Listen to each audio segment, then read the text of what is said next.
Chief Meteorologist Tom Coomes here with a recap of the thunderstorms Thursday afternoon, and they were impressive as far as hail makers. The storms were forming over the area. We had a juiced atmosphere, a lot of moisture, and what I always find most interesting about hail is the updraft that is required to hold stones like this in place.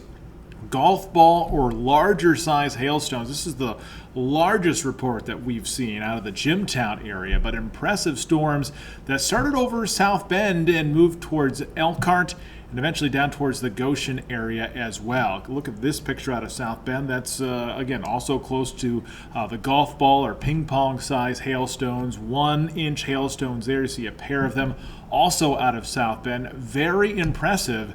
As we look at the radar picture, the storms have all cleared just before 7 o'clock this evening.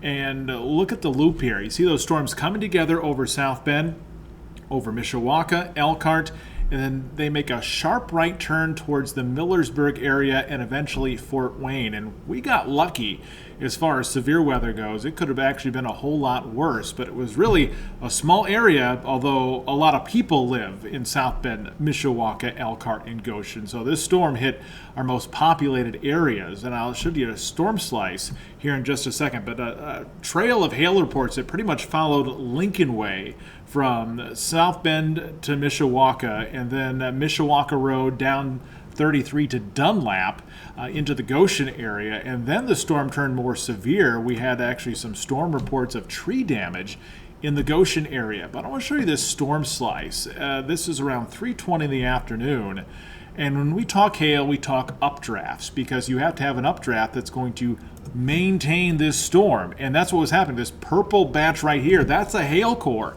That's where those hailstones were, and we had wind coming up inside this storm with all the heat and humidity out there, lofting those stones still high in the air. So how hail forms, basically that's what I just showed you on radar. We have to have those updrafts that lift up the frozen water droplets, the rain that wants to come down. The wind going up is stronger.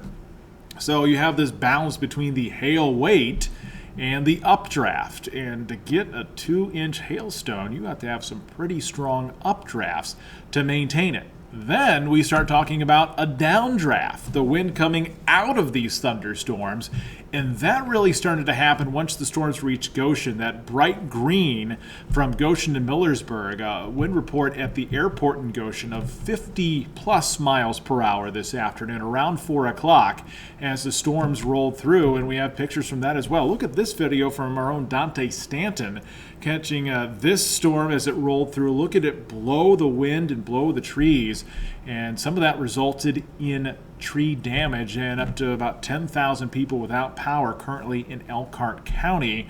This is what we call a microburst. That was on a small scale, pretty much Goshen towards Millersburg. It wasn't very wide, but it was much different as the storm spread towards Fort Wayne, became a much larger storm system. The cold front kicked off this line of storms, and the storms got a whole lot stronger and widespread from Fort Wayne now into portions of northwestern Ohio.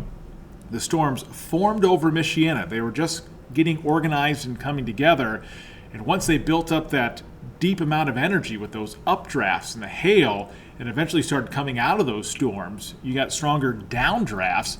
And that's what transitioned from some pop-up hailstorms to widespread wind thunderstorms with wind gusts topping 70 miles per hour. Luckily, our weather's going to be a whole lot quieter as we go through the weekend, but it was a pretty loud afternoon for some.